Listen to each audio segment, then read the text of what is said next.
everybody, and welcome to 500 Open Tabs. I'm Kaveh Taherian. And I'm Hannah Hillam. Welcome back to the show. Episode 12. I can't believe we made it this far. Who'd have thought? You never forget your 12th. Yes, the 12th episode is going to be very exciting. I have something fun and a little bit wacky today that I'm excited to share with you. You sort of were texting hints at me earlier about what you were going to talk about today, which I'm interested about. Mine's also insane. It's more of like on the level of something you would choose rather than right. like some ancient manuscript that I would read for fun. So it's a little breath of fresh air for me. There's no word etymology at all. So I mean, I like the word etymology. The whole point is that you deliver something that I would never think of, which is why it's fun. So don't beat yourself up. It's cool. I'm not. Good. But before we get into the show, I think you said that there was something that you forgot to mention last week that you wanted to say at the top of the show. So go ahead. The floor is yours. Oh, yeah. About the Vikings. I realized that I kind of just ended it after the horrific funeral scene, when really there was a lot more about their culture that was really cool and not just bad. So hashtag not all Vikings, commit those kind of acts on people. Just like the United States, every state is different cultures. They were all very different. Mm-hmm. That's all. Not all. I just wanted to say that so I could nicely tie up the thread in my head that won't leave it alone. So, but go read the account, and there's a lot of other fun stuff in there. That's all. Yes, that was famously an episode where I was silent for half of it because I couldn't process what was that. I silenced you. That's never. That's a hard thing to do. I know. That is not an easy thing. I was like, many teachers Same. Tried and failed. Absolutely failed. I was always same. But no, I was like, is he gonna say something? I kept like pausing. I'm like, no, he's not gonna say anything. It was honestly my favorite teachers in school and through college and all that were the ones who held my attention. It was basically like if you had something interesting to talk about or something crazy, and I was like, what? I would be like, I was a great student, but if you didn't hold my attention, I'd be like, I'm just gonna talk to the person next to me. Yeah, jokes on trouble. them. I became a podcaster. And you talk for a living. But I believe this week you are up first. I am. So without further ado, let me know, what do you got? My tab this week has a lot to do with the film industry, which is something I don't know much about, but I know you know more about. So maybe you've heard about this. The film industry? I've heard about it once or twice. Yeah, they make movies. Weird. Yeah. Films. Films. I was like, film? That's my last name. But it wasn't. Films. Hannah Hillam Films. Okay, so the article that got me going on this deep dive was in Entertainment Weekly, and it was written by Clark Collis in 2020, and it said it's called Hollywood's Real Tiger King: Insane Big Cat Movie Roar Getting DVD or VOD Release. Have you heard of Roar? Roar? Oh, no, I was thrown off by Tiger King. Okay, so this is not about the Tiger King, the Netflix show. This was just they were just using that as like a clickbaity headline because it was 2020. The movie Roar, I feel like I'm drawing a blank. No. Okay, good. It's like, I really hope you don't know this already. So this movie is insane. It has been called the most dangerous movie ever made. Nice. It's also been called the snuff version of Swiss Family Robinson and Jaws of the Jungle. So those are some fun things to prep you for this. So this movie, dude, I have read about more tiger and lion bites than I've ever read about before. Oh my gosh, you have no idea. Okay. That's scary. There weren't deaths, so that's good. There's no deaths. But there were hundreds of maulings, lion attacks, and very close encounters with death. So it starts with, The Exorcist, the movie? Of course. Yeah. Yeah, I haven't seen it. But Noel Marshall was the executive producer for that. So he was like a Hollywood agent, and who would also produce things. And he was married to Tippi Hedren, who starred in Alfred Hitchcock's The Birds. And these two were married, and they were married before, had a couple kids, and then kind of combined families like people do.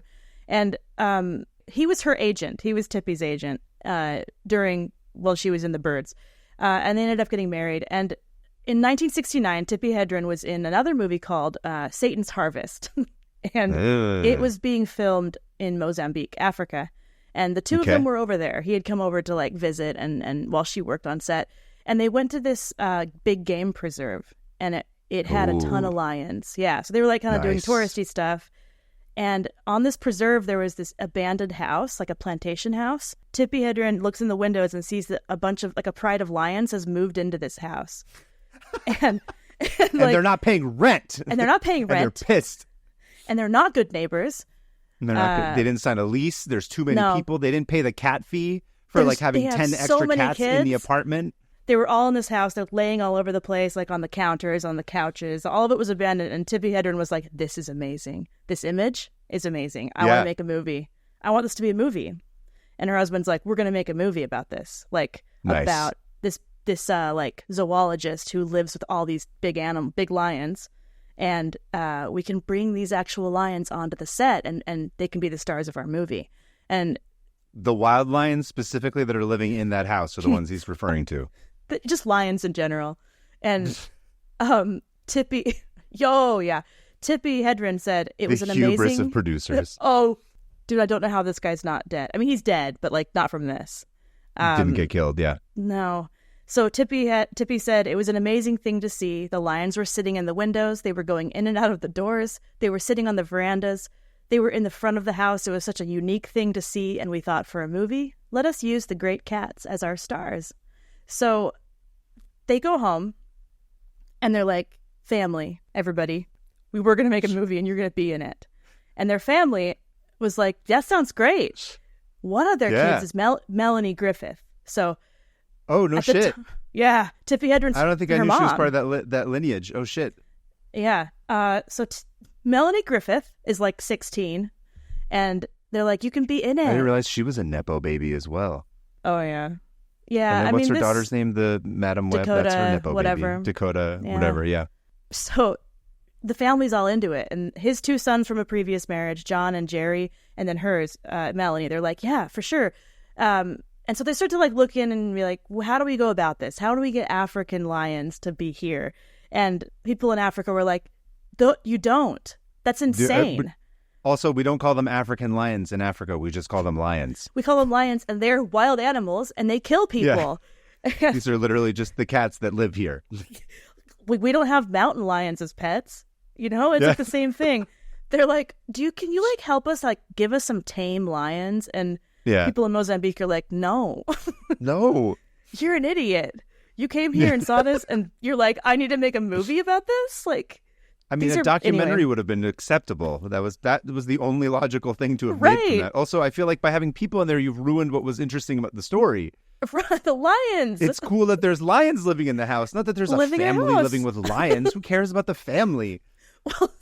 Well, so they decide, since they can't get lions from Africa, to adopt some lion cubs from like zoos and circuses, and also Anton LaVey, weirdly enough, the guy, the founder of Satanism, the founder of Satanism. Or sorry, the Satan Church of the Church of Satan. Church of Satan. Yeah, they like bought a lion from him. So they imported lions into Mozambique from the United States. No. They're in the U.S. They're recreating it here. I'm sorry, I misunderstood. I thought they were filming it there on location. Okay. No, they came back home and they were like, we're gonna. They're doing it on the lot. Yeah. Oh no. So, okay, let me get to it. I'm sorry. What? Remind me again. What year was this again? You said 1981. 81. Okay. Sorry, that is not true. This was 1969 when they first went over and saw the house with all the lions in it. Right. Okay. But they didn't really get started until the 70s. But anyway, so picture young Melanie Griffith being like, you can be in this movie if you want. And she's like, dope. Let's do it. And so everyone was on board and they settled on filming in California. And he wanted it to be a comedy. So this movie is billed as a comedy. Keep that in mind as I tell you everything. Okay. So they start acquiring lions, and they start keeping them in their house, just in their house in Sherman Oaks, like First, okay, many questions. Number one, how big is their house? I don't know. That they can have multiple lions in their house. Yeah, probably big. They were both like successful. Like in their backyard? Like No. in the guest room? Everywhere. The lions ran that house. So they had these how does that, what? I know. And they were raising them because they were like, okay, we can pay for trainers, but we also want to raise these so they know us, so we can film with them when the time comes. Sure, yeah. And so these kids grew up with like sleeping next to a lion, or like taking them on walks. Just around the neighborhood? Like imagine living. You said Sherman Oaks or Thousand Oaks? Yeah, which one did you no, say? Sherman Oaks. Sherman Oaks just taking a strut down Ventura like with a giant lion on a chain? Or a tiger, because Or they a added tiger? tigers. They added tigers. Are tigers and lions supposed to live together? No, they are. They never live together in the wild. Sorry, They don't meet. This is already within like the first 3 sentences of this. I'm like, I have so many questions. I will let you talk. No, I like will that you're probably answer all of these. asking them. So yeah, these lions would live in their house until like the government was like, "What are you doing? You can't have lions in your house." And they were like, "But they're tame." And they're like, "You have 24 hours to get these out of your house." Lions and tigers, Bob, by the way. Tigers. They're like, the government weighed in. They're like, if you had bears as well, maybe it would have been okay. But you've only had 2 out of 3. Yeah. Well, no, they didn't get a bear. They got everything else though. So they're like, "You have 24 hours to get these out of here and find What are somewhere you for them supposed to to go." do? She asked around because a lot of people at the time like were nuts and crazy and had like pet tame, like there was places to take them, and like Hollywood would have like places Sure. where they would use. So she was able to like, they were able to kind of like get them out, and so instead they're like, well, we're not going to stop. This isn't going to stop us. So they bought this huge piece of land in Soledad County, and they're like, here's what we're going to do. We're going to build that house we saw in Africa. We're going to plant a bunch of trees that are native to Africa, and we're going to turn this into Africa. It's a great plan. We're going to fill this place with lions. They had... Are you ready for how many lions they ended up getting? Oh, no. By the time this was all over, they had 71 lions, 26 tigers, 1 tigon, which is when you mix them. And they crossbreed, 2 jaguars, 4 leopards, 10 cougars, and 10 black panthers. How many does that add up to? I can't do math that quickly. Me neither. It's like 120 or something, 130. It's well over 150, I think. Triple digits. Yeah. Jesus. And that was after the 11 years it took to make this movie. So they're like, okay, we have this land, we have a bunch of lions, we have a bunch of tigers, we've hired animal trainers to train these very not trained animals. A lot of them weren't trained. But Noel, the director, was like, we're doing it. I just know it's going to be, we don't show any fear. If you show fear in front of them, you're dead. And his kids are like, okay. Okay. And Thanks, so Dad. he told the whole like crew that. He's like, don't show fear anybody. And so they start to film. And almost immediately someone gets mauled. Shouldn't be laughing. It's like the most obvious outcome. Yeah. People who were like investors, like people who were giving money to it were like, no, we're not going to give you any more money. How do you get insurance on this? Who's insuring this production? He only hired non-union actors and workers because he knew that the union would, get him in trouble for having lions at his house. And so all of his funding they pulled out because they were like, this is insane. Yeah. You're insane. And he was like, he tried to get Jack Nicholson to play the main guy, and Jack Nicholson was like, no, that's not a no gonna. For me, dog. And he's crazy. Yeah. Yeah, that's true. Marlon Brando might have done it. Yeah. Rest in peace. I don't know. He probably would have. Well, here's the thing. A lot of these people were like, yeah, I'll be in it. What were you going to say? Because it's the 70s, because cocaine. Everyone's on cocaine. So they would have just been like, yeah, let's do it. I guarantee this production was fueled by cocaine. Because there's no other way that... Yeah. Cocaine lion, cocaine tiger. Cocaine lion. Cocaine Tiger sounds like a fun movie. I'd watch. That Actually, sounds like no, a fun movie. It exists, and it's this movie. So, by the way, none of these animals live together in Africa. This is just a bunch of cats they collected, big cats from all over the world. Anyway, so they start to realize. Am I mistaken that are tigers not even native to Africa? I think tigers are native to like India and like China. Southeast Asia. Yeah, I don't think tigers are. I might be wrong. I don't. I feel like lions are the ones only. Mountain lions are native to here. And his son was like, "Hey, Dad," his son John, who was like helping out on the set a lot. He's like, this doesn't make sense. And his dad's like, "Nothing will stop me from making this movie." He's like, "What are you talking about? Cat and a cat and a cat. They're all cats. It's fine." Seriously. And so they had a plot for this movie, which quickly fell apart because you can't tell lions and tigers what to do. What? Right? Even when they are trained, they still are unruly when they're with other lions and tigers because they're very territorial, and there's a whole like hierarchy. So they quickly were like, "No, this isn't going to work." But Noel was like, "Put cameras everywhere. We're doing this documentary style, and we're just going to wait for them to do something interesting." And they ended up rewriting the script and the plot around the things the animals would do. So they did make a documentary essentially. With characters and a very loose plot. So it sounds like reality. It does sound like reality TV. It does. For example, they realized that the cats loved chasing motorcyclists. and the director was like, "More motorcycle chases now. Let them go." So they would have like stuntmen on motorcycles, and there's this video of these cats just like overtaking this motorcyclist and pulling him down. And oh my God. Off of the... Oh, yeah. Dude, this movie's really hard to watch because Did you watch it? I watched half of it. It's hard to follow. Everyone has actual fear in their eyes, and there's real blood coming out of their faces. Like just... Really? Yes! Yes! Whoa. They kept in all the maulings that they caught on camera.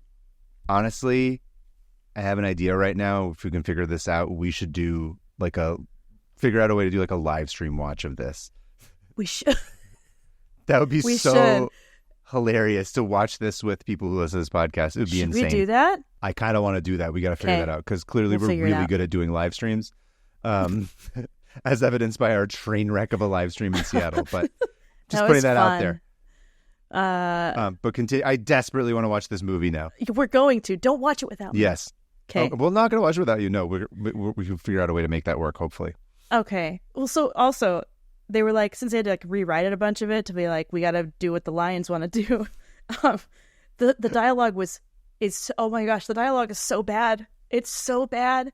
Like, there's a part where Melanie Griffith's character is straight up asking her mom about her sex life while they're like being accosted by lions. How old is she at this point? 19. Okay, and, so she's not like a child necessarily, but still. No, but the scene scene itself. Weird, but she's not like 11 or something. I had like the image of like Drew Barrymore and E.T. for some reason in my head. Like Melanie Griffith's like this little baby kid. Yeah, and I was like, what? But that's like some of the writing. And then one of them was like, someone's let the cat out of the bag. And it's like, who let the cats out? Who wrote that? Anyway, it was Noel. Noel, what's his name? Marshall. Noel Marshall. So yeah, watching these scenes is rough because these cats are genuinely attacking these people and are like, you watch them like at one point, since Noel decided to star in it because no one wanted to be the main character. So he's directing it and starring in it at this point. And at one point, a lion just holds his head in his mouth for 25 minutes and like latched on. And it took like a bunch of people to like pry the lion off. And he immediately went to the hospital. And then like at the same time, another lion mauls Tippi Hedren. Wait, let's back up here. Let's back up. Yeah, I know. There's a lot. How he has did he put his head in the lion's mouth or the lion just started to like bite him? Started to bite him. Also, why didn't it maul him? Why did it just hold it in its mouth? Because they're all semi-trained. Like you can train. I see. So it got confused. Yeah, because they would give these like attack directions that they learn from the trainers, and sometimes the cats would just be like, "No, I'm tasting blood right now. Why would I stop?" Like, so anyway, the actors had safe words. This is so great, dude. Yeah, I'm sure that worked. It didn't. He didn't listen. He had said, okay, let's do, if you guys are so scared, if you guys are such chickens, we're going to do safe words. And they'd yell the safe words, and he didn't stop. He wouldn't stop. Nothing. So Noel is a giant jerk, by the way. He's everyone's mad at him still. Anyway, so filming... He's basically just any Hollywood director, essentially, like up until like maybe like a year ago. Maybe. Now they just do it in secret. Yeah, exactly. So filming took 5 years because... That's my favorite part. Oh, it gets better. Because not one forest fire, but 2 forest fires destroyed their land. Oh. Yeah, so they had to replant all of the trees that they got from Africa. They had to rebuild the house twice. This is like Apocalypse Now, but like... Well, everyone says it's like, is this part of the Exorcist curse? Because there's the whole Exorcist curse. And he ended up using, since all the funding backed out, he used the money he got from the Exorcist to fund this movie. So this movie was Exorcist funded. He really believed in it. He really was into it. He went bankrupt. His like agency went bankrupt. He had to file for bankruptcy because he lost all of his money in this movie. And his wife, who like genuinely loves these cats, is like, I just want this to make money so I can start giving money to like animal preserves, which she still does to this day. She's a huge animal rights activist, Tippi Hedren. So Noel's son, John, was like, there were some times when we were like, hey, Dad, should we stop? and his dad would just be like, no, it's you can't show fear, you can't stop. And so they would just keep going. And he was very pushy. He was a huge jerk on set. No one felt like they could say no to him. He was like insane. Like he would be completely covered in blood and like directing scenes and letting these cats maul the actors and his family. Like his son got mauled. Okay, you ready for this? Yeah. Here's all the... Okay, hold on. I got interrupted by myself. I go back. Rewind. Natural disasters. There's 2 forest fires, right? Oh, right. 2 forest fires. They had to replan and rebuild everything. And then right after that, a dam broke. You know about dams breaking. Was it the Johnstown Dam? It was. It came all the way from Pennsylvania 100 years into the future. 100 years later. It took it a long time. It did. Anyway, Aliso Canyon Dam broke and it flooded the area up to 10 feet and destroyed. Wow. It shut the set down for a year. I want to know how many people came and went from this show. Like, a lot. How many DPs they went through. How many? By the way, as a former first AD, this is what I was excited to hear. It would have been my job to ensure the safety of this set, and I would have never in a million years taken this job ever. Oh no! Any AD that took this job would have just been like, absolutely not, without question, no, not unless you're on coke or unless you're desperate for money. But even then, it's like you could go, I don't know, sell organs, and that's probably safer, like on the black market. Well, you want to know what happened to the AD? Oh no! What happened? His name is Doran Cowper, and he was bitten in the throat and the jaw by a lion. Did he survive? The lead lion, yeah, everyone survived. Okay. Oh, that's right. You said that everyone survived. That's good. The lead lion, Tovar, who was also the most aggressive. Tovar actually ended up getting shot by the sheriff's department after the flood. Jeez. He escaped. After the flood? He escaped? The flood happened. A bunch of them escaped. The sheriff's department was like, sorry, we're killing these things, which is so sad. Killing these lions. Yeah, because they're like, what are you doing? Anyway. They can't just trank them? Like, again, it's the 70s. They did. They tranked a lot of them. But yeah, the 70s were like, lion doesn't belong here. Yeah, they're like, lions don't matter. Nothing matters except white men. Yeah. Anyway. And cocaine and white powder. So much cocaine. I just think that like Noel Marshall was probably just fueled by cocaine as well. He didn't stop. I don't doubt it. Yeah. He would go to the hospital and then leave against directions, being like, no, I got to get back to this. He was obsessed. Anyway, so the AD, Doran, was bit in the throat. Sorry, I'm laughing. And he almost died. That was the one that came closest to dying. Yeah. Because it also tried pulling his ear off and his scalp. Oof. And he had to undergo 4 hours of surgery. And then the doctors were like, I don't see how he's going to like make it. And he did. And it took him a long time. And then to recover, but then he went back and kept working on this movie. Unbelievable. Like I said in the beginning, the thing that's baffling to me is the insurance. Because like, right. Here's the thing, right? Is that like before you shoot a movie, if you're going to like rent cameras and lights and like hire, like you need to have production insurance. So I'm like, what insurance company is going to be like, yeah, we'll cover you up to like $1 million worth of medical damages for your crew if they know that you have like 150 lions on the set? I doubt that anyone's paying for that.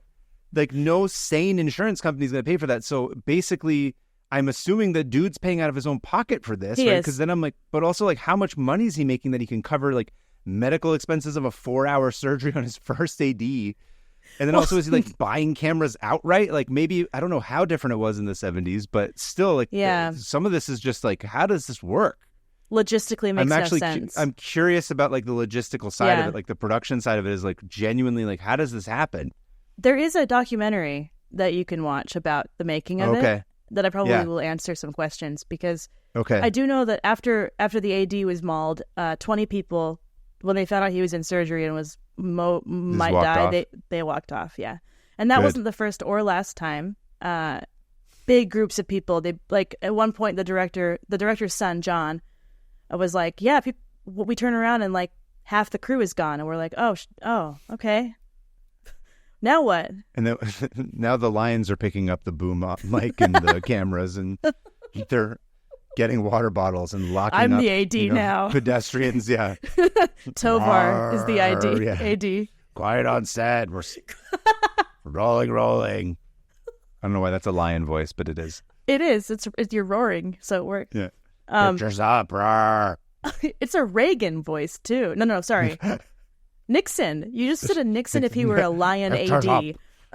Nixon would have stepped in and been the best AD.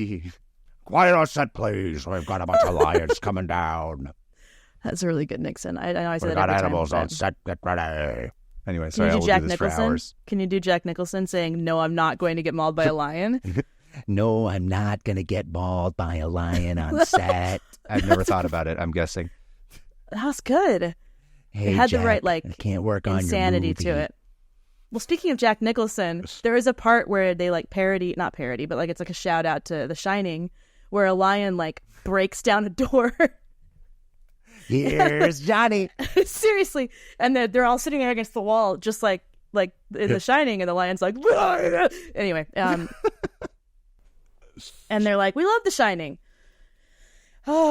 I'm getting so pumped up by this. I need to chill because I'm gonna crash heavily during yours, and I don't want to do that. Anyway, so Noel's son, John, if you remember, he gives interviews to this day. And by the way, this movie was released in 2015. No one would release it in the U.S. What took so long? People lost interest. It kind of went to the graveyard or whatever they call it. It was released in Japan and Germany, and they loved it for some reason. Yeah. Japan and Germany were like, "This is amazing," but it was never released in the U.S. until 2015. And in 2015, John Marshall, the director's son, like helped promote it and was like giving behind the scenes, like here's how it was. And he said, "I'm amazed nobody died." And he also was saying that he was the voice of reason on the set. Usually, he was the only one who could really say no to his dad. And so Tippi Hedren and Melanie Griffith were always like, "Can you tell him to be nicer?" Like it was extremely toxic. Like, there'd be points where, okay, I'll get there. Okay, so here are the injuries. You ready for the injuries? Yeah, let's do it. So, Tippi Hedren, the lion bit the back of her head, and she had to go to the hospital. Went deep enough to scrape her skull. So she was tested for like tetanus and other diseases. Ooh. She was also injured by Timbo the elephant, who I forgot to talk about. There was an elephant here. And this elephant was insane. It would like destroy stuff. It would like pick up boats and like other things on the property and just like destroy. To be clear, none of these animals are insane. These animals are like, they're being animals. They're being animals. They're like, why would man try to control this? I am literally a wild animal who does not belong in this state or continent. Right. And elephants are like very like group oriented. So he was alone. And smart. And angry. Yeah. So he was like harassing people understandably. And he like picked Tippi Hedren up. And she was like, he was trying to keep me from falling. But Anyway, she somehow like got her leg smashed by his trunk, and it broke, and then she got gangrene from it. Oh shit! And many people got gangrene. She was also scratched by a leopard and bitten by a cougar on her chest. So John Marshall, the son. Mm-hmm. Oh, you know what? John Marshall's the one who had the lion attached to his head for 25 minutes, not his dad. He had 56 stitches, and holy shit! He went back to set 2 days later because he was, I swear, afraid of his dad. Yes, I really think that everyone was terrified of him. They were in too deep. They, like sunk cost fallacy or whatever. Melanie Griffith. Oh, by the way, John says he still has nightmares to this day, and he called his dad an asshole. Melanie Griffith, she was 19, seeing how insanely dangerous it was. She sees all these people getting mauled, and she's like, yeah. I'm quitting. I don't want to get my face ripped off. Yeah. She decides to come back, probably because some family pressure, and her face gets mauled by a lioness. Oh my God. Yeah. She almost loses an eye. Holy shit. Yes, Melanie Griffith. And I can't believe I've never heard of any of this. Like, they kind of keep it quiet because they're like, that was stupid. But yeah, so Melanie Griffith almost lost her eye to a lion. But she recovered, and she had like facial reconstruction. They had to do like skin grafts, and somehow she looks totally fine. Like, it was a great recovery. Isn't that nuts? That's crazy, yeah. Oh, by the way, the lion that mauled Tippy was named Cherries. So I say that because we're about to get back to Cherries now here in a minute. Cherries Jubilee. Just had a flashback to like Neopets. Did you ever play that game? No. Oh, you're like slightly too old. Never mind. Is that like a game that was on the like Wii computer or something? No. Oh, no. Is it like one of those like Tamagotchi like cat games or something? You took care of these little creatures. And anyway, weird. I got transported for some reason. I don't know why. Okay, so besides the AD being bitten almost to death, the other extremely dangerous injury was to the director of photography, who his name's Jan de Bont, and he went and he's the director of Speed and Twister. Yeah, I know Jan de Bont. Yeah. He's a good director. He got scalped by a lion. That's wild. Yeah, scalped. His scalp got ripped off. Jeez. And it was his first U.S. film, and so he was like, "Oh, this is going to be interesting," I guess that's just how the Americans do it. Yes. Well, it ripped the back, like from here, like the middle of the top of the head, back to the neck, ripped it off. And he had to go, he had to, 200 stitches and came back to set. He came back to set and finished the movie. Just like, whatever. Yep. And then the director, Noel, I keep wanting to say Noel Coward, but no, or Howard. Noel Coward. Yeah. Like the Noel, what is it? Marshall. Noel Marshall. He was like obviously insane, and he was always hands-on, like up in the lions' faces, like trying to be their friend. And so he was bitten like dozens of times. He developed gangrene because he wouldn't go to the doctor. He was like, "Oh, keep going," and then he almost lost his whole right arm to gangrene. His leg was punctured 8 times by a tiger in one attack. And his face was maimed, and his chest was maimed, and he was diagnosed with blood poisoning. And it took him poisoning. Yes, because I don't know if you knew this, but cats' mouths are disgusting. I assume so. Yeah. Like dogs are clean, but like if a cat bites you, even a house cat, you're like, you should go to the doctor because it's really dirty and you can get blood poisoning. So licking butthole all the time, right? Yeah. Yeah. Tossing that out. It was sick. Okay. He also got gangrene. Anyway, it took Noel, whatever his name is, Marshall, 3 years to fully get back his strength after being bitten and mauled that many times. So those are some of the injuries. There's more. It's too much to go into. At the end of this, it wasn't even released in the U.S. And in 2015, Drafthouse Films bought the rights and released it because they were like, this is a fun little film. And it's kind of become like a cult favorite. Yeah, I can imagine. Watching it is a trip because they're actually terrified for their lives. Like you see the look in their eye of like, I'm going to die. And I think it gives that fun little charm. I was going to say, it's a good acting school. It's like, you're not acting, you're doing. You're doing. I don't know. Anyway, it ended their marriage, Tippy and Noel. You think? Because she was like, dude, you're picking on my daughter, his stepdaughter. Yeah. And he had no regard for, he cared more about his kids not getting hurt. And he would just like put Melanie Griffith in these insane scenes. And Tippy was like, please stop. And he's like, nope, I'm not gonna. Sounds like an abusive, dickhole. But they got divorced. They were broke. She ended up dedicating a bunch of her life to like animal preservation or like rehabilitation and stuff. And she not bringing lions to Sherman do you remember Oaks? they still had all these lions? These lions what did they didn't go away. They kept them there, and now you can go and see them. It's a preserve. Is it in Sherman Oaks? No, you said it's in the Soledad Canyon. Soledad Canyon. I should go see if I can find it. Yeah, hold on. It's called Shambhala Preserve. Shambhala.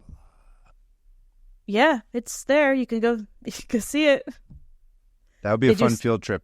Next time you're in LA, we'll go to the Shambhala Reserve. Yeah. They do safari tours. And anyway, so this movie ended up taking $17 million to make. It took 11 years. $17 million. Yeah. Do you want to know how much it made at the box office in Japan and Germany? 10 million. 2 million. Okay. 2 million up against the 17 million budget. So yeah, it ended a marriage. Not a hit. Not a grand slam. And it really isn't a very good movie. It kind of sucks, except the story behind it. Anyway, that's my deep dive I went on. Wait, so what's the who made what was the deal with the documentary you said? Was that just like a random YouTube-y one, or did they release? No, because this seems like I've seen this format before a few times where there's like the documentary about the making of a movie ends up becoming like this very like important piece of like film that people love and reference. Like there's Hearts of Darkness, which is the documentary about the making of Apocalypse Now. That's like a really famous movie because of like how much of a disaster it was. And then that's right. Jodorowsky's Dune, which is all about like Jodorowsky trying to make his version of Dune before David Lynch did it. And then there's one that I forget the name of it, but it's about the making of The Island of Dr. Moreau, the Val Kilmer movie from the 90s. That's a really cool doc about like how that entire set was like a shit show and like a disaster. And like there's like a genre of documentaries about movies that were total disasters. So I wonder if this sort of falls into that. I think it does. It's it is called Roar, the most dangerous movie ever made, and it came out in 2017. Okay. We'll post some of these pictures, but there's pictures of like a tiger like biting Melanie Griffith's thigh. Like, there's a picture of it? Yeah, there's pictures of them sleeping with these animals and but getting the action shot of the bite is pretty crazy. There's plenty of action shots. There's so many maulings. I'm very excited to watch this. I cannot wait. We got to do a stream. I cannot wait to watch it. Yes, I'm going to do the documentary first, though. I'm very interested in watching the doc on this. Yeah, I was hoping you'd be in. Like, I could imagine with your experience, like behind like the scenes or whatever, you kind of have a different insight. It's super cool. It's a great tab. I really like that. Yeah, I don't even want to talk about my tab. I just want to go. I'm like, can we just watch? Can we just cut now and we can go watch this doc? Should we just watch it? I'm like, I have to talk. That's stupid. No one wants to hear. I'm like, let's go watch the documentary about people getting mauled. But yeah, some of these photos are harrowing. Yeah. Are they too harrowing to put on screen for the for the video of this? Okay. Well, I mean, no one dies, but there's some bloodied up actors with fear in their eyes. I'm excited to watch it. We got to do a stream, but. I was going to say, oh no, I forgot already. Never mind. That's my tab. So you only watched half of it though when you watched it? Yeah, I can't make it through a movie. So it wasn't necessarily because it was so bad that you had to stop. It was like just your regular old run-of-the-mill ADHD kind of. Yes. I wasn't even in order. I watched a ton of scenes. So I haven't seen it. Where did you see? Is it like on YouTube or something? Or yeah, I watched a bunch of YouTube scenes. Oh, I remember what I was going to say. Speaking of shit shows, do you listen to the podcast? It was a shit show. I have, but it's not something I listen to consistently. Me neither. Sean does. He loves it, and they did a really good episode on Roar. Oh, they did? Yeah, it's worth a listen. Okay. And they're like movie people, so they like have more of like a. Anyway, so yeah, there it is. What do you got for me? Oh man. By the way, like that fulfills the holy trinity of like a bunch of stuff that you hate as an AD, which is, well, no, you said there weren't child actors. It was their children, but they weren't kids. Yeah, there weren't. Okay, I was gonna say, because like if you have child actors and you have animals and you have like pyrotechnics, and it's just like these are the things that when you're an AD, you're just like, you look at the schedule and you're like, please kill me. Like I don't want to do weapons. That's the kind of stuff that just ruins your day, because it just becomes like people are dumb and they don't follow directions, and you have to be like, this is why I'm an insane person and I'm like super OC or like over OCD about stuff, is because like that's you get trained to be like, you have to be like super, because you're the authority on set. Like you're the person who has to like make sure that people are being responsible and like people are listening and they're not like whatever looking on their phones or like, you know, doing whatever. Like this is how accidents happen. This is how people get killed.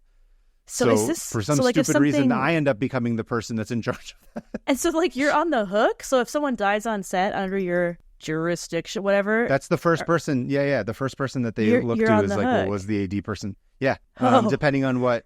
It's like you're the, I mean, it's like a lot of people end up being responsible, like producers and then like, you know, the actor. There's like, you're not the only person, because there's supposed to be levels of stopgaps. Yeah. Okay. You know, so there are like other ways to do it, but like your first AD is sort of the person that's supposed to like run that part of it. So this is just panic attack all the way through hearing the story. I don't know how you did that for really funny. 10 years? Yeah. Well, I mean, I didn't do a movie with like, you know, 300 lions in it, thankfully, but Yet. Not yet. Okay, that was my tab. What do you have for me? Nicely done. I really enjoyed that tab. That was chaotic. Thanks. My tab is much more relaxed. Oh, much good. more laid back. Because my heart is beating. I don't have any maulings. A lot. We're gonna shift gears here to downgrade into first gear for Kava's tab. It's not gonna be. I don't know why I'm talking in that voice. That voice I'm about is to go like unnerving. Sweaty balls. No, for sweaty balls, you have to be more like sweaty balls. Yeah, sweaty balls. Hi, we're going to be talking about the second tab. And my tab is an article from Game Informer by Blake Hester. And the title of that tab... I was lulled. I was like, yeah, we're doing this. Okay. My tab is an article from Game Informer, and it's written by Blake Hester, and it's titled Inside the Nintendo... Chicken Nintendo? Chicken Nintendo! Let me do that again one more time. Don't cut that. Mine is an article from Game Informer by Blake Hester, and the title of the article is Inside the Nintendo Power Hotline. Okay. All right. Like, is it a phone hotline? Yeah. Yes. Hence why I'm wearing my... You're wearing a Mario shirt. I noticed that. I'm wearing a Mario shirt because the longer I stay with my wife, the more I absorb all of her qualities and interests and habits, personality. And as such, my wife loves a good theme. She loves to get dressed up for any reason whatsoever that will somewhat be an outward expression of what we're doing or talking about or going to. So here I am wearing my Mario t-shirt on the day I'm going to be talking about the Nintendo Power Hotline. It's perfect. Well, while I'm not like that myself, I do appreciate being around people like that, because it's not till I'm in the situation that I'm like, oh, I do like this theme, but I would never do it myself. I have one more theme thing to show you, but I'm going to get into this first, and I'll show it in a minute. Fine. It's well, I want to talk about the tab. People are going to keep listening. I took that as an attack. I'm ready to fight you. Attack on you.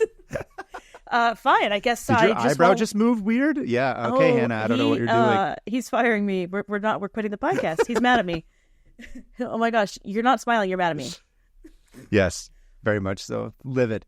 Okay, so the blurb from the article says, in 1987, Nintendo launched its Nintendo Power Hotline. If a player encountered problems beating a video game, they could call the hotline and get advice from what Nintendo called a gameplay counselor. It was effectively a call center. It was also so much more than that. Oh my gosh. 87? Nintendo Power 87. Is that old? Yeah. So you don't remember these game counselors or the hotlines or anything, do you?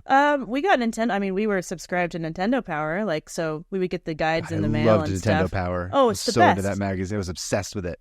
I think my brother still has a ton of them from like the 90s. Oh, really? I think I might have recycled mine a few years ago. But probably more than a few years ago. I'm old as shit now, but probably like 2 decades ago. But 2016 did you still love was 8 them? years ago. Oh, dear Lord. I saw Sorry, that the other hold day, on. and I I gotta was sign like, up for the AARP. yeah, go to Sizzler, get your senior discount Oh, on every a day I want to go buffet. to Sizzler. Perfect. Get those tiny corns, little corn. That's my favorite. Mini corn. I love those from the The salad little bar. Yeah. flaccid mini corns. Anyway, please continue.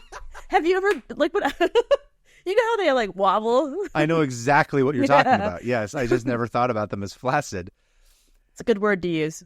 This is why I value our friendship, is because you've now made it so that every time I go see baby corn, it's going to be flaccid. Anyway, don't put baby in there. Just do, okay. It's called baby corn. I know, but now I'm regretting all of this. So continue. So the Nintendo Power Hotline. So yes. I recently have been doing a bit of a weird. Did you ever do these things where it's not exactly like a deep dive in terms of like one session, but it's like over a period of time, you're just sort of like, I'm kind of interested in learning about this thing randomly. Yes. I, for some reason, have gotten into this specific time period of video game history.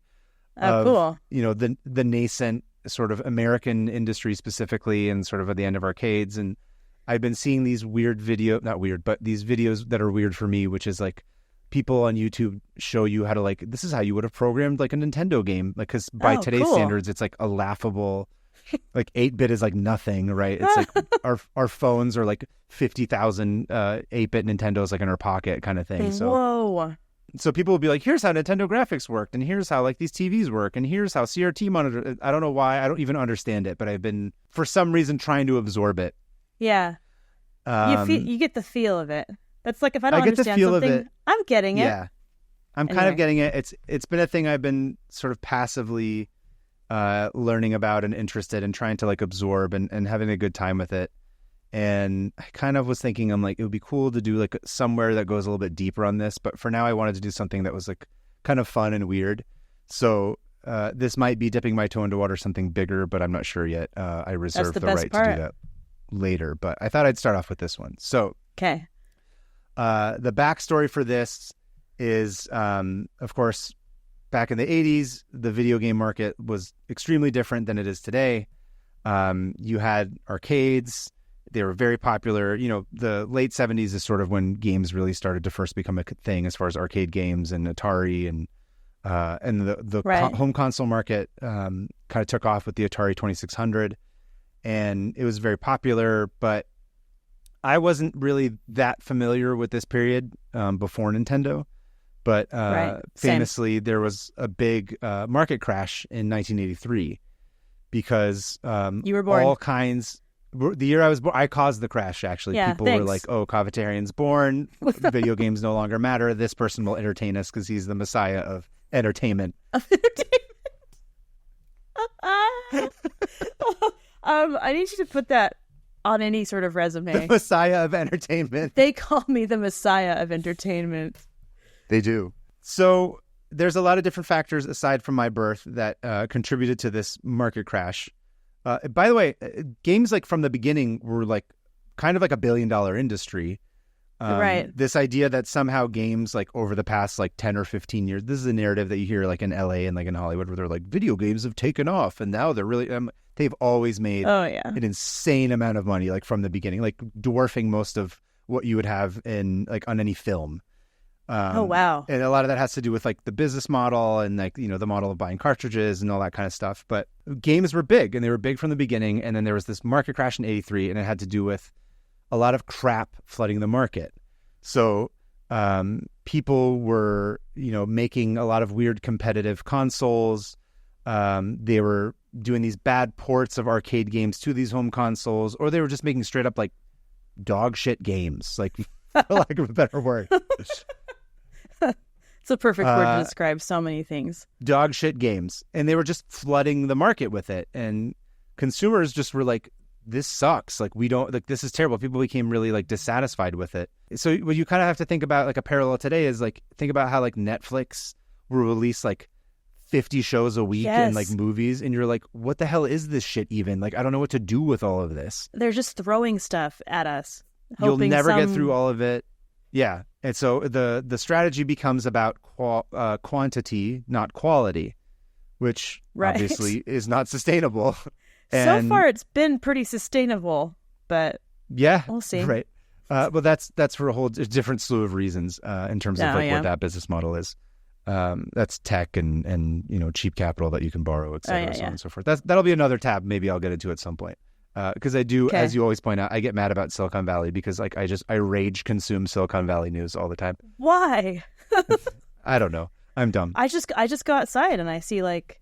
That's true. You're in it. To me, I'm like, it connects me to home. So I'm like, oh, like look at how they've ruined home again. They have. Yeah. Yeah, no, it's not the same. Anyway. So this $1 billion business goes down to like a few $100 million. It's really like a really catastrophic big crash. And this was followed by, a great home console depression. Programmers were very poor. They had to eat floppy disks to survive. There was dust bowls of silicon. The silicon dust bowl. Silicon bowls. But hard times create hardened men and women. Oh, thank you. Thanks for thanks for throwing me a bone. Us a bone. Thank you. Yeah. Like I said, son of a mother, brother of a sister, husband of a wife, etc. Yep. So the American nationwide release for the Nintendo Entertainment System, or the NES as we like to call it, came on September 27th, 1986, and was a resounding success. So it was about 3 years between when the market collapsed and when Nintendo came to enter the American market specifically, because in Japan it was a different thing. They didn't have the same problems that they did in the States. And when they did come to the States, they took quality and control very, very seriously. So another modern day analog to think of is it's kind of like what Apple is famous for today. They have this like a very tightly controlled ecosystem and almost like maniacal dedication to quality and design. And it's sort of when people saw the name Nintendo, it's sort of like how when people see the name Apple now, where they're like, okay, love them or hate them, I trust this because they're going to deliver me, this thing. Obviously, there's plenty of problems of child labor, the App Store, and then also not fair business practices and stuff like that. But you wouldn't say that like Apple has a bad branding problem in that sense. No. And Nintendo was sort of that thing in the 80s. Even today, I mean, I still think of Nintendo very fondly. Yeah, Nintendo always feels like the solid pick. It's like PlayStation and Xbox come, and you're like, this kind of, I don't know, it's kind of in and out. But Nintendo's always just like that foundation. Yeah, it feels almost like it's similar to like Disney for us when it comes to nostalgia, based on when we grew up specifically. Right. So when you hear the names of games like, Mario, Zelda, Final Fantasy, Castlevania, Ninja Turtles, like these are all things that, especially if you grew up in the 80s at that time, it's like that was like the Disney and Apple sort of combined of our day. Right. And so when they come to market, it's really popular. It's usually successful because they deliver something that's really, really good. And absolutely nothing like the crap that came before it. And the ports are really good, and it's very tightly controlled, and it's very quality. And also, a lot of these games are like insanely difficult. They're very hard. Like, I don't know if you played like Link or Zelda or like some of the Mario games, or and I'd want to punch a hole through a wall every time I played it. Yeah, exactly. It was enough to make so much concentrated rage comes from those video games. Like, and a lot of that had to do with just the limitations of the software and like the technology, where like you couldn't do certain things. So it just by design ended up being way more difficult than anything you would play today. That's not like games were difficult in my day. Like that's not like a flex. That's just literally like the objective facts of how these games were made.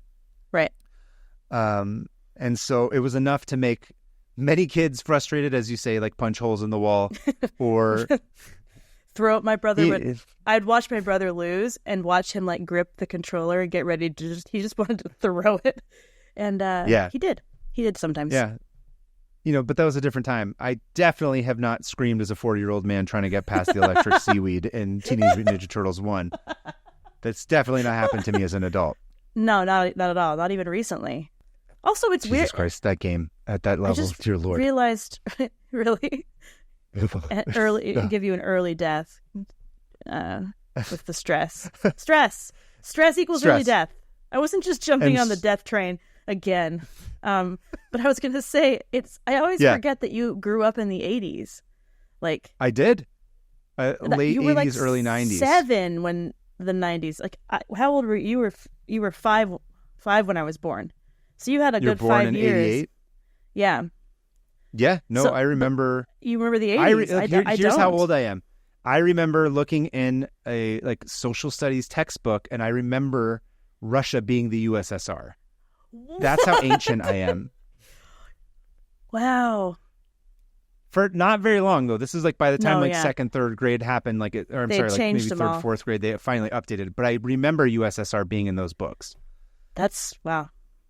Yeah, that's pretty old. Actually, it's that's really very not. old. It's not that old. You're not that old.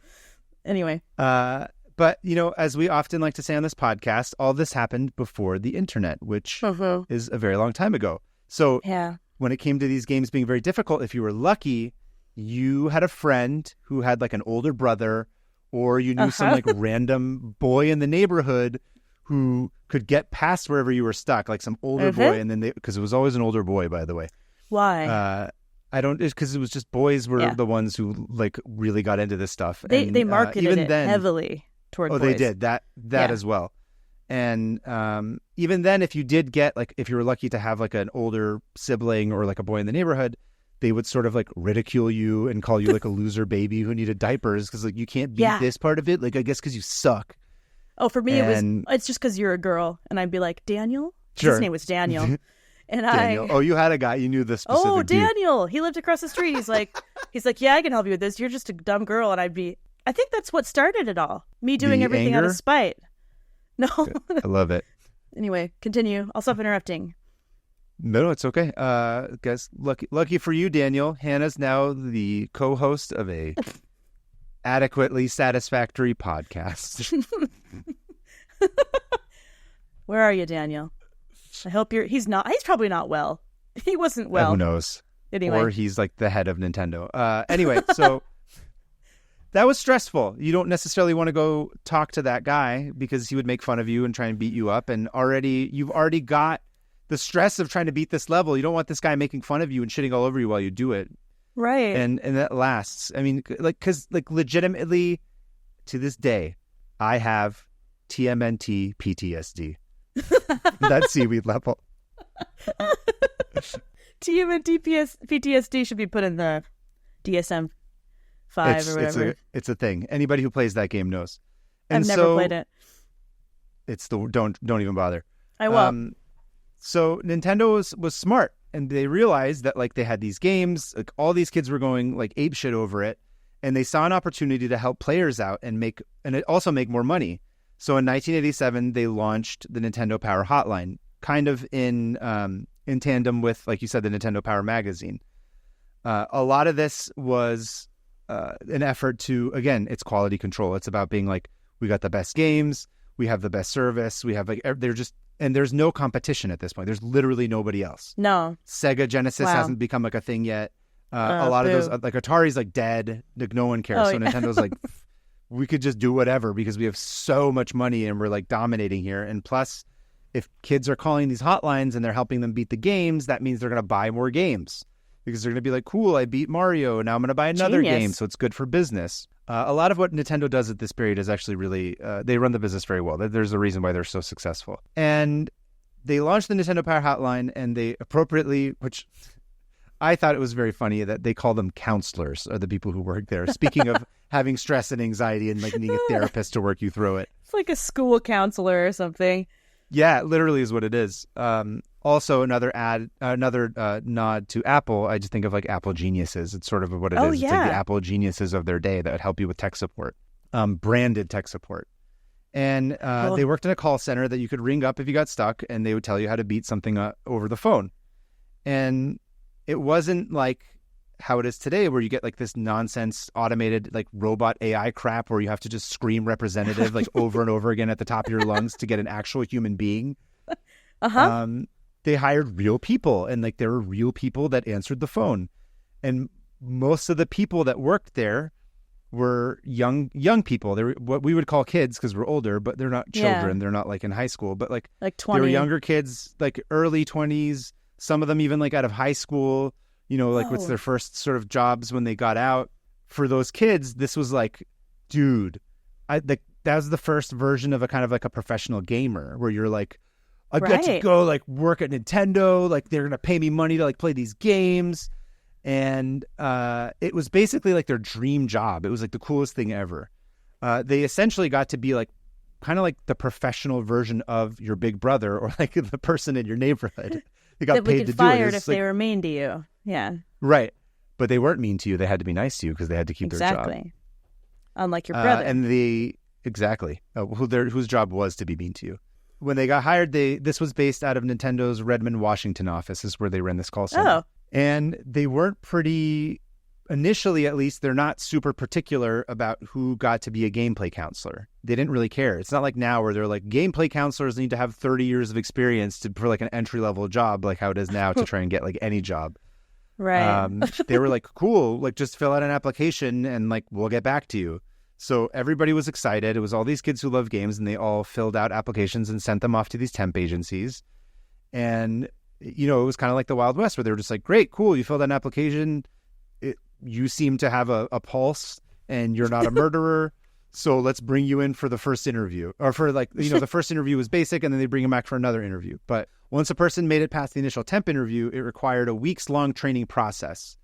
So new employees had to play through the games, learn about their various choke points and secrets, and take a massive test before they could field calls. And there was a counselor, one of the former counselors gets interviewed. His name is Caesar Filori, says, quote, instead of just answering one very simple question about Legend of Zelda, maybe you have to list all of the treasures and all of the dungeons in both quests. Or how do you get to the Minus World in Mario? How many coins do you need for an extra life? They just want to make sure you actually knew the games inside and out and the mechanics and how to beat the bosses. It's like Wikipedia. But like literally a person. A person, yeah. Yeah. And so these are, like we said, like 19, 20-year-old kids who are really into video games, and now they have to take tests. Dream job. So being that they're young kids, what do, a lot of them? I don't know. They cheat on the entry test.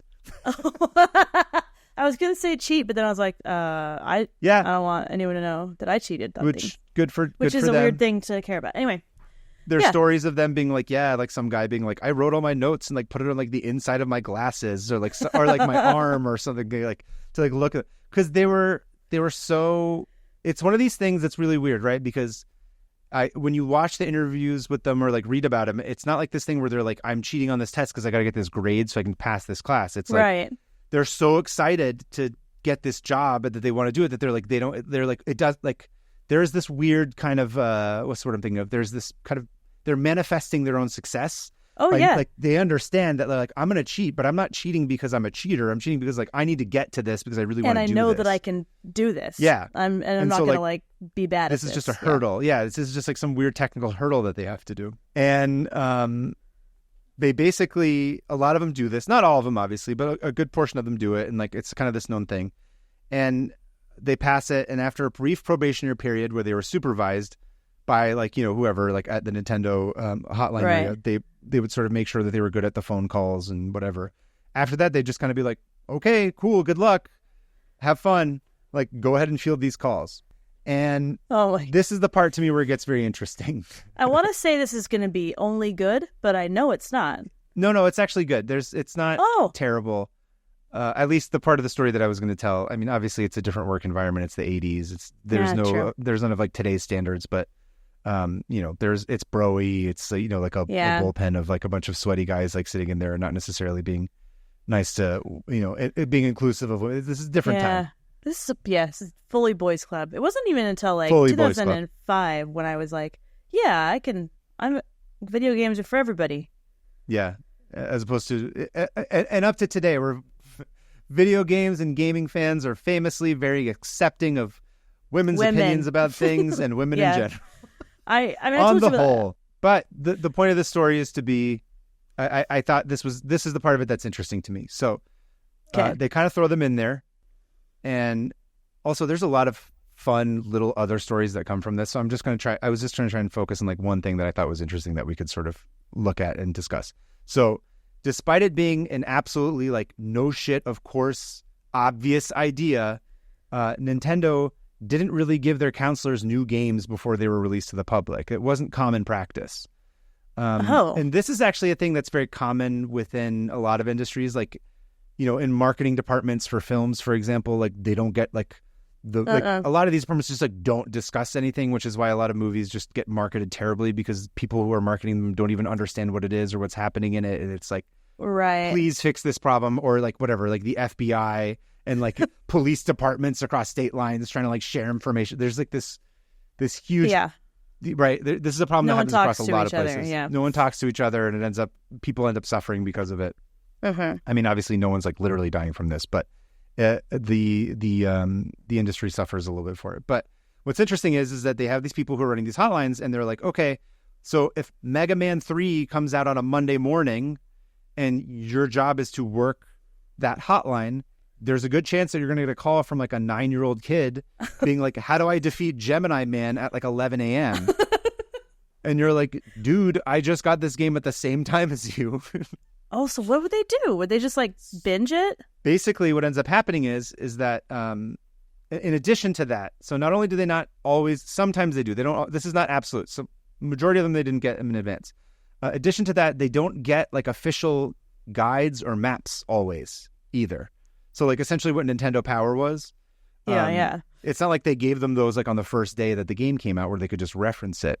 Because they probably didn't have them yet. Oh, I don't know. Some of them weren't made, again, because these are weird things where I'm like, you could have, whatever. Now I'm just going to get mad about like how businesses aren't run more efficiently, because I'm like, you could just have level designers like pass that over to these people who are doing it, right? It's like, it's literally right there. They don't have to have the game early. You could just like give them the, anyway. They didn't give them any of this, but they did give them incredible jackets. Oh, really? Yeah. Oh. Okay, this is totally a tangent. I'm gonna send you a picture of the jackets, which are the coolest thing ever. I love them so much. I love a good jacket. Which are now like very hard to find for obvious reasons. Of course. This was also not even the point that I was bringing up. I just remembered that I wanted to tell you about the jackets, which I'm sending you pictures of. Whoa! Look at that Link one. They're awesome. Oh, these are so cool. They basically are like satin jackets. On the back, they say Nintendo, and it's got like a gameplay counselor. Gameplay counselor with like one of the characters. So there's one with like Link, and there's one with Samus from Metroid, and then there's one with Mario. Dude, they're satin bomber jackets. These are awesome. They're super cool. You see things like this at Comic-Con now, but this is like the original.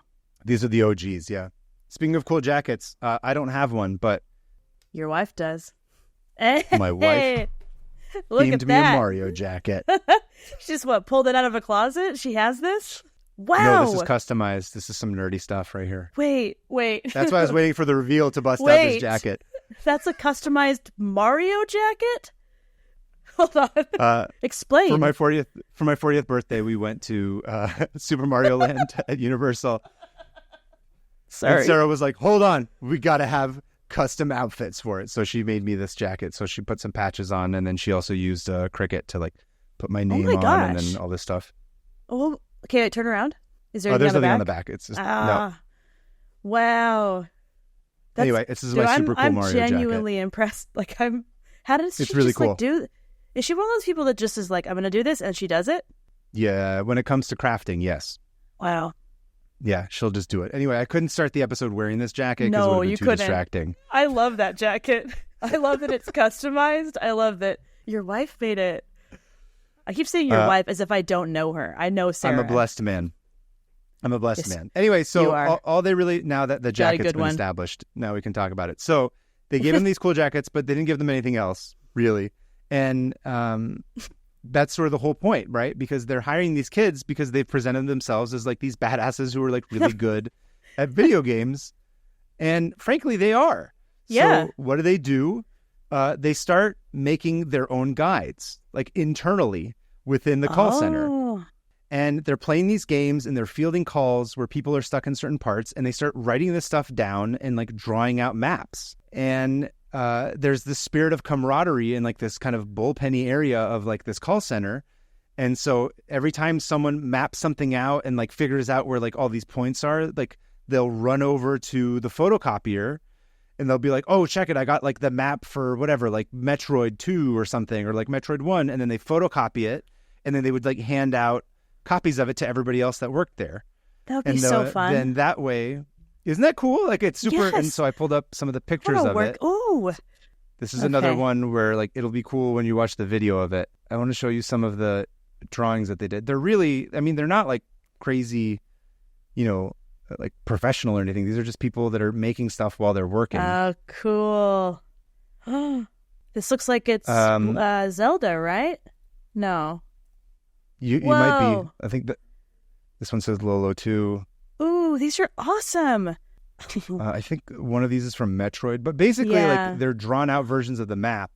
Oh no, this is the Metroid one. I'm just sending you a bunch. Well, for people who are watching people who are listening to the audio, if you watch the YouTube version of this, we'll have this stuff all up on screen.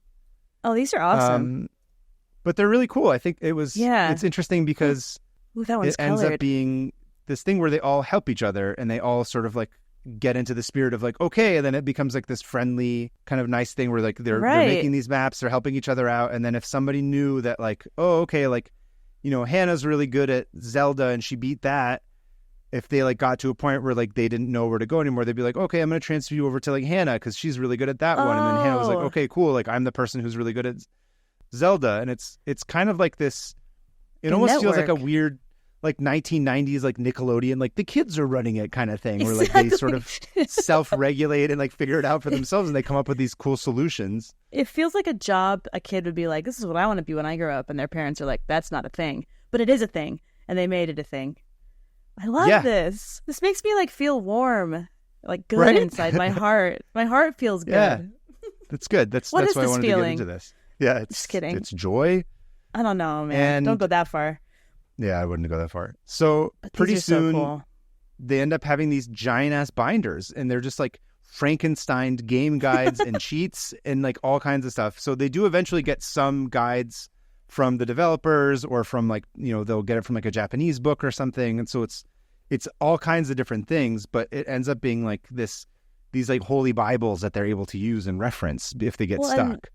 I can imagine they know best because they're the ones hearing these like, I can't get past this point over and over and over. They know exactly which parts are the hardest. Yeah. And I'm going to get into that actually in just a second too. So it's hard to nail exactly how many calls a counselor would get on a given day, but through most approximations, they land around like at its peak, like maybe about 100 calls in a day. Whoa. They're getting a lot. And at its peak of the call center, they had a couple hundred people taking calls for just under 24 hours a day. So if each person's taking about 100 calls, so like people are taking like thousands and thousands of calls every day that it was in operation. And this got especially terrible during the holiday season. Oh, I can imagine. When people are getting, a Nintendo for Christmas, and then they're opening it up, and then they're like, oh, I'm playing whatever, Mario for the first time. How do I get past this? Or blah, blah, blah. Also, so to your point that you were saying, so just like a job to them ultimately still. So if you work in volume for long enough, you start to see patterns. Right. And you start to be able to predict them. And eventually, once a lot of these guides got built and like the popular games that people, I'm sure people were getting calls about Mario for years, even though like there would be a new game that came out because those were some of the standard ones. Right. So what ends up happening is that a lot of these kids end up sort of going onto autopilot. And so they're like, yeah, okay, like this is not in like I didn't necessarily get the impression that they were doing it in a dismissive way, but it was like, oh, okay, like you're having trouble at like World 2-1 in Mario. So like and they know exactly. It's like they know exactly what it is because they've heard it 50 times that week. And what happens is that they get so good and like autopilot at it that they're just like, cool, I'm just taking phone calls and clearly I have like whatever ADHD video game brain. So they just start playing games. Yeah. So they're like playing some other game. Yeah. This is amazing. I want to work there. I want to go and work there. They're taking these calls as they're playing a different game. So they're just like, whatever, they're playing Tetris while they're talking to somebody on the phone about how to beat like Mario. And this became very interesting because sometimes they'd be playing games that are very, very difficult that like even they weren't good at yet.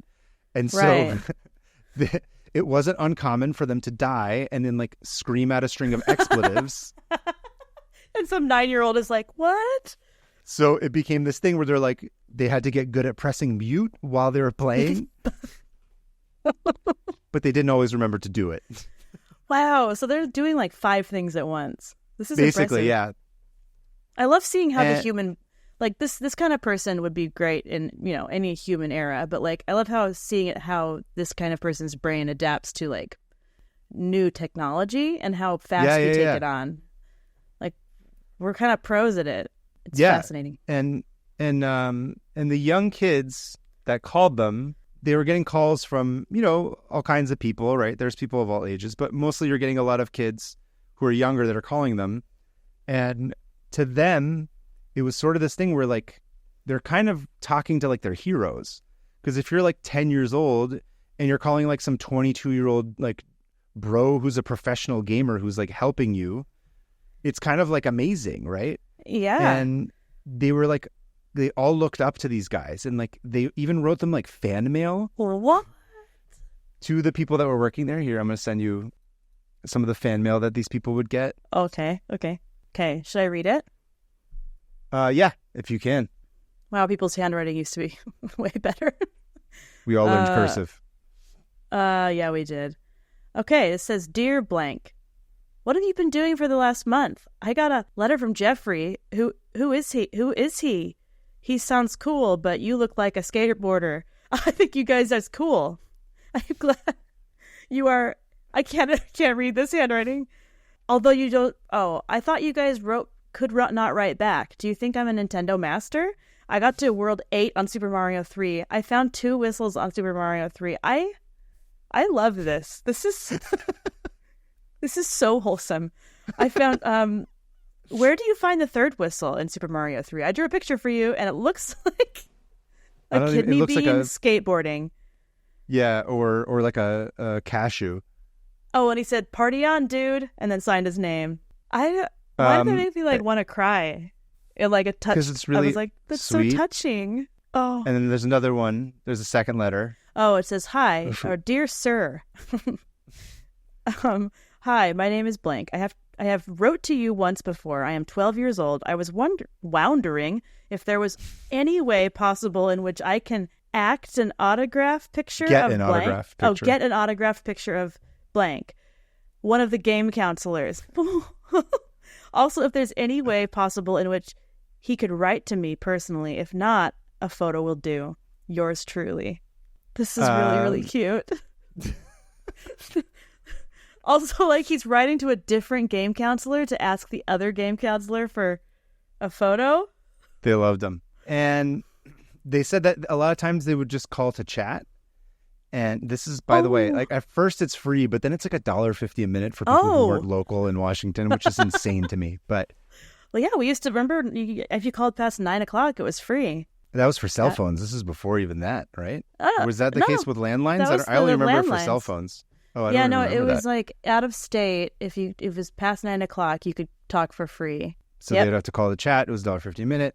And this was a crazy deal in those times because you got to talk to like literally a professional gamer, which back in those days, playing games as a job was deemed as like insane and stupid and like absolutely not a thing by lame-ass grown-ups who frankly had put Ronald Reagan into office twice and they don't who deserve to have everything and any more opinions. Just cool, thanks. I don't care what like a bunch of boomers in the 80s think about this. Yeah.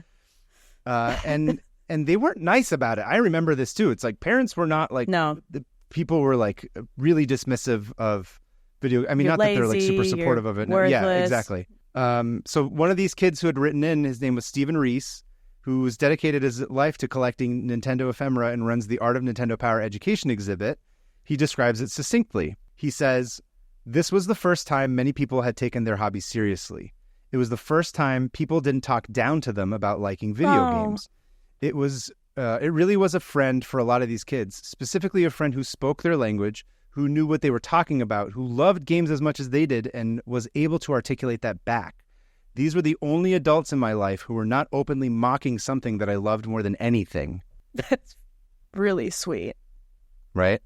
Yeah. So it was great. That. It was like this weird thing that like people got to like really connect with adults in a way, right? I always think of that quote where it's like, I can't remember if it's Jim Henson says this or if Fred Rogers says it. It's like kids don't remember what you teach them, they remember how you treat them is the kind of thing where it's like this is very much an example of that. Like they remember that like these adults who had this job about something they were Cared. obsessed with cared. I mean, granted, it was their job to care, but it's like, but they weren't just doing it for the job. Like they also cared. Yeah. Yeah, and like that matters a lot to kids. Like to have shared interests with someone they can look up to. Exactly. Yeah. So, so obviously by the year 2005, Nintendo finally shut down the hotline for a lot of reasons. Obviously, like the internet is the most obvious one that makes it kind of obsolete. Also, by that time, Nintendo wasn't the only console that was dominant on the market. By this time, PlayStation had come out, and but their gameplay counselors had helped millions of kids. It became a part of video game history, and it's still fondly remembered by all these kids decades later.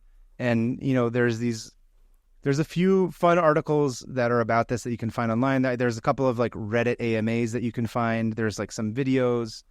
There is like a decent amount of stuff that's out there to go look into it. But it seems like, generally speaking, like people still are like, oh my God, like you're a Nintendo game counselor, like that's the best. And it's like some 40-year-old being like, you're my hero. I've never talked to one, and I would be like, tell me everything. You're a celebrity. Did any of them go on to like have more of a career in video games? Do you know? Or yes, somebody, I forget. I have to look up the name of it, but somebody who was a Nintendo counselor did end up going to become like some head of some, not marketing, but like head of production or some sort of thing within Nintendo of America. There was a specific example of a person that did have that.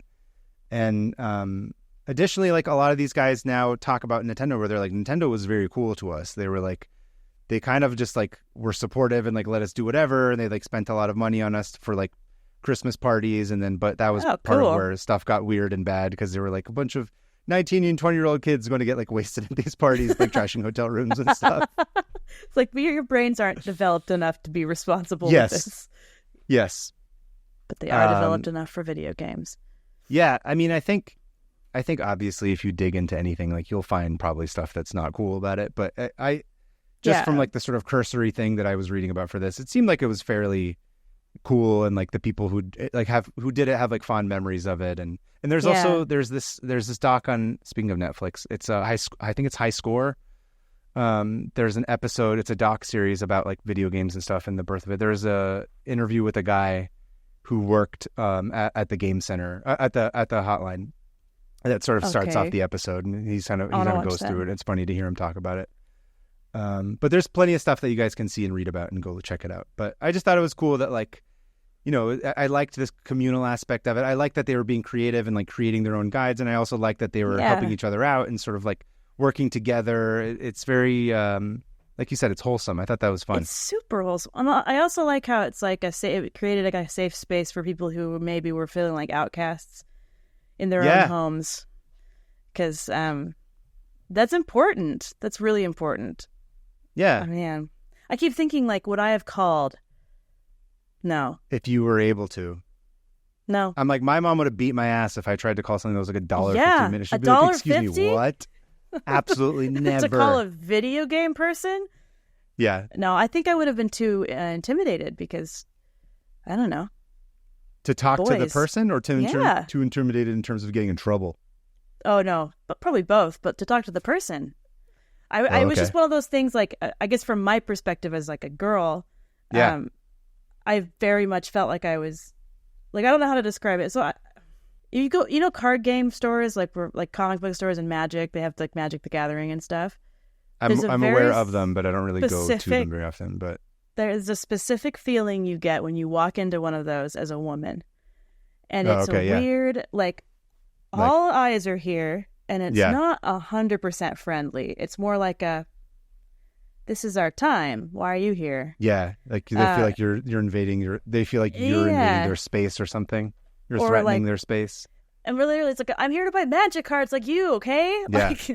But it's similar that with video games, where like if I'd be at a friend's house and they'd be like, you want to play? I'd be like, I don't think I can do it. I would get so nervous because it would just feel like I'm out of my, like I'm in a different world. So I feel like I would be really scared to talk to someone on the phone. But I wonder how it was for girl gamers back then. That's what I want to know. I want to know if there's like any examples. If you are a person listening to this podcast and you were a girl gamer and you had Called the the Nintendo? resources to call the Nintendo Power Hotline, absolutely, please let us know. Yes. How was either it? Comment, Were they nice? Yeah, give us a comment or give us an email. Shoot us an email. It's 500opentabs@gmail.com. That's 500opentabs@gmail. Yeah. We would very much like to know about that. I think the people listening would absolutely love to hear that perspective too. There is footage too that like I can't remember if it's ABC or NBC. So like there is a couple of different like news pieces that they did on them. So if you look up on YouTube, you can see like raw footage of them just like a good 5 minutes of them like working a shift each. Oh, but also I you don't know because like the cameras are on them, so who knows? But I don't think that. I mean, they're not going to hold those jobs if they're like screaming at people and being dicks. It's true. Like, it's true. They're not going to be able to keep it. Like, yeah, I guess I would love to see it through the lens of like a female perspective, just to know. Yeah, I'm not trying I would be interested wokeify in it. Wokeify? Not at Is that all. a word? Listen, wokeify. Like I know you're the husband you're of a woman, to... so I'm the husband. This you is get it. No, I'd be interested. No, I get it. I think they did say that there was like 1 or 2 women that worked there. One of them was like a French speaker or something. Whoa, because she was like fielding calls from I want to say it was from Canada. Oh, don't quote me Quebec. on this. Don't quote me on that exactly, but I do know that there was like at least one woman there who spoke French for like taking bilingual calls. Anyway, there's plenty more out there about this. I just thought it was like a fun little very sort of into overview this. of the tab. Watch videos now. But that's my tab. I love that. What a wholesome thing. It's like no one got mauled and nobody lost, like no one got their throat ripped out by a lion, and that's good. I think that's good. Speaking of which, I think as we move over to the part of the show where we close our tabs, I think that should be the sound of maybe like a lion mauling somebody and just ripping them limb from limb and just flesh and blood squirting everywhere and just as disgusting as possible. Like a zebra that they're doing it to, but yeah, it doesn't have to be a human. But the sound effect, please ideally, don't do that, Alyssa. But yeah, no, this should be a lion ripping some flesh apart and maybe roaring. Oh, afterwards, yeah. Okay, you ready? Yeah. You gonna go ahead and count it down? I'm not. Hold on. Okay, I'm never ready. All right. Okay, I'm ready. Okay, you ready? Yeah. Go ahead, count it down. 3, 2, 1. Close it. Close.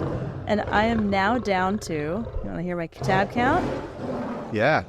I think last time I updated, I was at like 320. And I'm now at 446.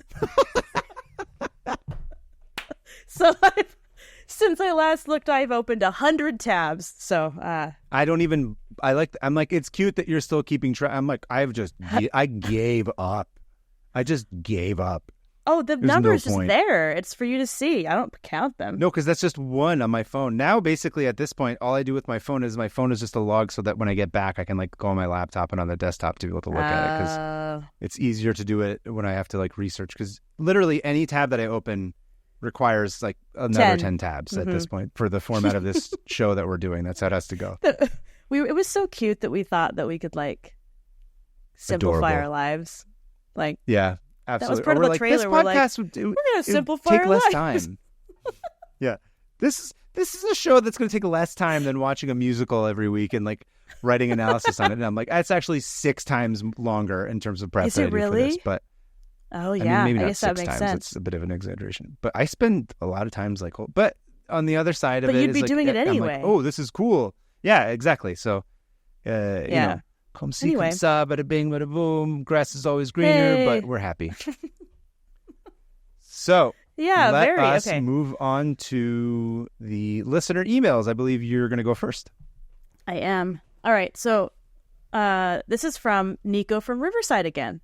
If you remember, Nico wrote in about our friend Nico from Riverside. Japanese Jesus. Not from Riverside.fm, which is where we're recording the this. App that we're recording he with. Works Nico there. From Riverside, California. Nico from Riverside, California. Nico says, thank you very much for mentioning and spotlighting the Japanese Jesus article I sent in. I did not expect it to take center stage, but it really is quite a roller coaster of a story. My new tab that I am submitting that I recently closed was a list of the top 9 animals elected to office by A to Z animals. 2024 is going to yet again be an obnoxious, gaudy, depressing election year, so why not elect a candidate that everyone can enjoy? The article lists some of the top mayoral choices of towns all around the U.S., including dogs, cats, cows, mules, and goats. As early as 1938, these animal friends have served terms in office, usually only in a ceremonial role. I like how he says usually, as if usually, there's an exception where a goat like successfully runs a city into the ground. Yeah, just like Parks and Rec. Anyway, however, some of these furry friends have beaten their human counterparts in certain elections and have gone on to win several terms until they either lost an election or, unfortunately, passed away. I just snorted. Some of these wonderful... You're like the mayor pig right now, snorting it up. Ruling with an iron fist. Okay, some of these wonderful mayoral... Sorry, my bad, an iron hoof. Okay, some of these wonderful mayoral animals include Mayor Wilbur the Bulldog, Committeeman Boston Curtis the Mule. That's an awesome name, by the way. Committeeman Boston Curtis the Mule. That needs to be my nickname from now on somehow. I don't know how I'm going to incorporate it, but I would love to forever be known as Committeeman Boston Curtis the Mule. The Mule. Clay Henry IV. He was a goat. And Sweet Tart the cat. Oh, nothing worse than a cat mayor. Yeah. Could you imagine? Thank you again. Cheers. And the link is here. And boy, these are cute. There's a lot of mayors that are animals. Wow. That worries me. That why is the mayor always the one that could be are mayors that useless? Yeah. Yes. If it's a city, I actually read about this recently. If it's a city that's run by a committee, the mayor is just the person that kind of gathers the committee together. They're kind of useless. But if so it's what not, is the cat?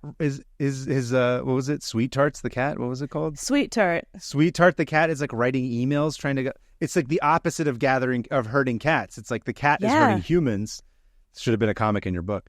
I should have made a book about that. Yeah. The mayor cat who's trying to herd humans to come together for this committee meeting to be we need to vote on whether or not we're going to install an overpass. I was going to think, I almost pulled the computer straight off of the desk. Or install, I don't know, an entire litter box themed outdoor toilet. I thought you were going to say install a puppet government of of loyalists to the cat committee.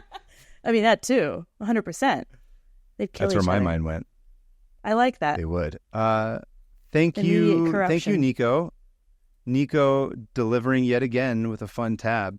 Yeah. Sorry that it was only merely a mortal email tab and not a whole episode, but keep them coming, everybody. Let's see. Okay, so the second email, they say, "Hi, Hannah and Kaveh. Hannah, it's Nick, or you may better remember me as Call Me Shake." Call me Shake. Yeah, he's he come to the stream. He was one of the early during COVID. I started a stream. Your streams, to be clear. My live drawing streams. Twitch streams. My Twitch stream. On Twitch. Yes, on Twitch. April 2020, I started doing it because obviously everyone was insane. And Nick was there at the beginning and came a part of this really solid core friend group. Anyway, hi Nick. That's cool. So Nick is writing in and he says, "Although I've gotten away from joining your live stream." Yeah. Are they still going, by the way, parentheses? Yes, I believe every Sometimes. Friday. I try. Most Fridays. I was super excited to listen to your new podcast. Although I don't keep many tabs open, I have a single bookmarks folder with a few hundred old things in there, and I thought you'd be interested to read one of them. And it's an article from Atlas Obscura. One of my favorite sites. It says, let me read the title of it. The title of it is Inside the New York Public Library's Last Secret Apartments. Oh. And this is an article about secret apartments in the New York Public Library. It discusses the history of these apartments and their transformation over time. Once used by librarians to house their families, the apartments are now mostly empty and considered unused space by the library. The library was renovating the apartments to create more program space. I thought it was a super cool look at how the job used to be more prestigious and came with its own apartment, and how neat it would be to grow up in a home inside a library. Best to you both, Nick. That would be so fun. There's some really cool pictures to see I'm some of this looking stuff at too. them. Yeah. Ooh. If you see the link, yeah. Oh, cool. Oh, I mean, these are that like a literally- dream apartment. To live inside of one of the things that Sarah and I always talk about, which we'll never have enough money to do it, but if we ever do, which is like a very modest rich person goal to have, which is like I always want the library where like all the bookshelves that are like the size of the wall, and then you have like the sliding ladder that goes back and forth to be able to access. I'm like, I want to live in a home where I get to have the sliding ladder so I can access books. Ooh, me too. Except that's our weird modest dream. I do love that our generation is like, I would just like to have 3 bedrooms, please. 3 bedrooms. And, that would be a miracle. that means I'm wealthy. Yeah, no, that is. I would love a slide. These are really cool pictures, and they're all very abandoned looking. They're awesome. And kind of gross and amazing. Textured and cool looking. Wow. Yeah. Oh, I'm into this. Of course. Thanks, Nick. If you guys who are listening have emails, if you have tabs that you'd like to submit to us, stuff that you've closed that we've inspired you to get rid of and clean up, or if you found something new and interesting you'd like to share with us, please go ahead and send us an email. Our email is 500opentabs@gmail.com. That's 500. Let us know what you learned from it, something fun. Doesn't have to be very long. Give us a little blurb. Give us the link and let us know who you are and where you're from. Again, we love knowing where people are from, because if we end up having to escape the authorities and flee to another country or state, we know where we have friends who can harbor us. Yeah. We'll come knock on your door. I'll go to Finland. And just there was like, a person from Finland. Finland, Please. yeah. We had a Finland person. Yeah, Australia. I think we got some email about like we chart in Uruguay for some reason. I don't know why. What? Somebody, like a few people in Uruguay liked us. Cool. So we can go there. We would be welcome in Uruguay. We would. Good to know. Anyway, guys, I guess that about wraps it up. Thank you guys for listening. Please take a moment to review the podcast and leave us good reviews and follow the sponsor links. All that stuff helps us now that we've moved on to the weekly format. We're trying to just ramp this up. So the more people that know, the better. Yes. Please share. You guys have been doing great. I've already seen it like an uptick, and the reviews are so nice. So thank you. And they really are. If you want to follow us as people, you can follow me at Hannah Hillam on Instagram and other things. You can buy my book on book places. It's called The Cat People. Got me? Go check it out. Yeah. Yes, Hannah's book's coming out. It's very exciting. We're going to keep talking about it. We got to plug this like every week, because even if we do this for like 6 months, people will be like, you have a book coming out? Always.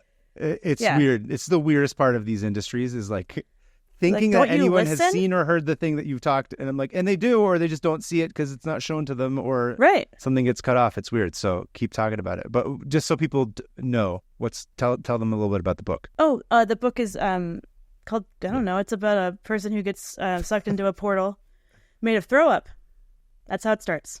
No joke. It's going to be excellent. And they go into a world run by cats. So yeah, Cat People.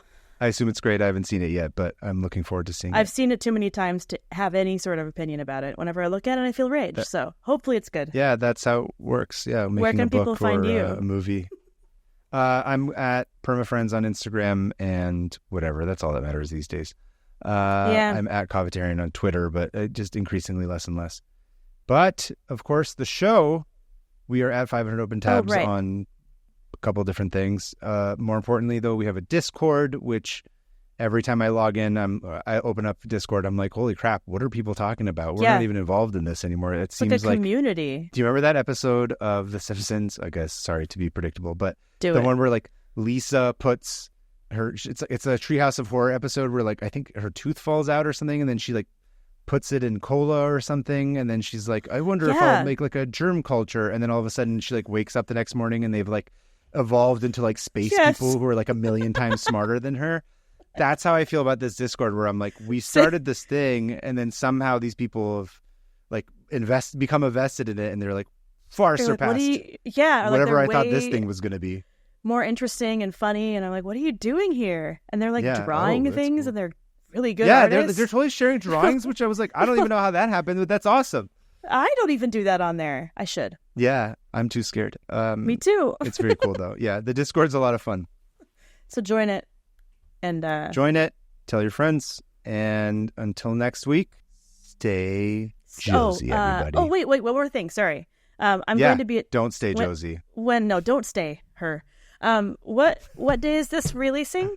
This is going to release, I believe, on April 10th. Oh, okay. So for those of you in the Midwest and Chicago, I'm going to be at C2E2 the last weekend in April. And I don't have my booth number yet, but if you're in the area, you want to come to a Comic-Con, I'll draw your cat or whatever. Or just tell you way too much about myself. So pick one. She will be there. Go check it out. Go grab a cool slice of non-deep dish pizza, because everybody from Chicago is always like, we don't eat deep dish. That's what the tourists eat. We eat like real thin pizza or whatever. But I Chicago hate deep dogs dish all pizza. kinds of stuff. It's like a pie. I like it. Anyway, I'll eat all kinds of pizza. I don't judge. Anyway, good for you. Thank you guys. Now we can say it. Stay Joe. Josie. Stay Joe. Stay Joe, our friend Joe.